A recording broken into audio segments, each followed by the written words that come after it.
អ្នកនរយើងជួយកិច្ចខ្ញុំតិចមើលថាខៀវខ្ញុំប៉ុណ្ណឹងអាចចាប់បាន skin កភ្លើង skin កអាវ skin ឡាន skin ម៉ូតូ skin យន្តហោះ skin កប៉ាល់គាត់ថាបានអត់អ្នកនរយើងខ្ញុំគាត់ថាបានព្រោះថាវាល្មមគួរសមអីអញមកក្បាលបូមហ្នឹងលើខ្ញុំក៏មិនភ័យដែរតែខ្ញុំមានវិកសួងខ្ញុំណោះក៏ចាប់ដាក់វិកសួងយកសរុបបានមកគាត់ថាបានតែ250ទេទាំងនោះទៀត300គត់មានត្រឹមតែ300ទេប៉ុន្តែយើងឈុតមើលកៅអូទៅនៅរបស់គេនេះមានត្រឹមតែ300តែចូលហាងគេដើរមើលចង់ក្រោយអត់ទិញដែរដំបូងខ្ញុំមានតិចនេះអស់យើងឥឡូវនេះខ្ញុំដាក់តែមួយសិនតបមកយើងដាក់ជាលើកទី2ដើម្បី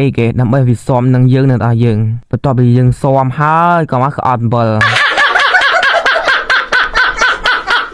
បន្ទាប់ពី7ហើយអ្នកនរយើងចង់ចាប់ event ហ្នឹងអត់ខ្ញុំចាប់ទៀតនេះឥឡូវចង់ដាក់ថាបរិសុទ្ធខ្ញុំចាប់បានអត់មកសម្រាប់អ្នកនរយើងណាក៏ចង់ដាក់ពេជ្រកន្លែងណាដែលមានតម្លៃថោកណាខ្ញុំណែនាំអ្នកយើងដាក់បោះនៅខាងទិញវាដាក់ភ្លឹបបានភ្លឹបអត់ឲ្យចាំយូរទេបងអើយខ្ញុំចេះដាក់ទេបងអើយធ្វើមិនទៅបងអើយឆាត់ទៅទិញវាទៅអ្នកនរយើងក្រុមការងារហ្នឹងមកនៅតែបើសិនតែហាតកអ្នកនរយើងចង់បានណាការបលូធូដៃ gaming អីហ្នឹងដៃតកលូតអីហ្នឹងអូអ្នកនរយើងឆាប់បរោះភីងមកបរោះភីងមានលក់សភ័បបរោះភីងផងបន្ទាប់ពីដាក់ភីងនិយាយរឿងតប៉ែឡែលមកអា skin កំភ្លើងហ្នឹងលេខថាវាមិនចង់បានប្រហែលទេតែបើគេឲ្យយើង free ហ្នឹងខ្ញុំយក free ប៉ុន្តែអាហ្គេមហ្នឹងមិនតែឲ្យយើង free ទេអីវិញកន្លែងខ្ញុំបរោះភីងដែលចាប់បានមកទេដូរអា Sky វិញមិនចឹងវាដាក់តែយើងតែឲ្យយើងចលឡើងអាចឆ្កែទៅដាក់អស់ចិត្ត2000ខ្ញុំក៏បានចោល style ខ្ញុំដែរខ្ញុំចុចយកហើយក៏ដាក់ផ្លាប់យក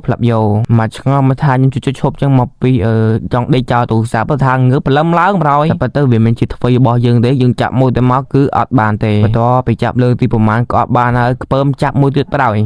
អ្នកនរយើងមិនដែរស្ដាប់ខ្ញុំនិយាយវីដេអូហ្នឹងរៀងវល់អត់បាទដឹងថាវល់ហើយព្រោះថាមនុស្សខ្ញុំនិយាយវល់ស្រាប់ហើយព្រោះថាឥឡូវពងវល់ខ្ញុំកវល់អ្នកយើងកវល់វល់អស់គ្នាមនុស្សថាមកងុយដេកងើបវល់វើចឹងវល់ទាំងអស់គ្នាកុំឲ្យវល់តែឯងខ្លាំងពេកឥឡូវវល់ចោះវល់ឡើងអំបិលអញខ្ពើមែនជប់ចូលជាមួយលេងចឹង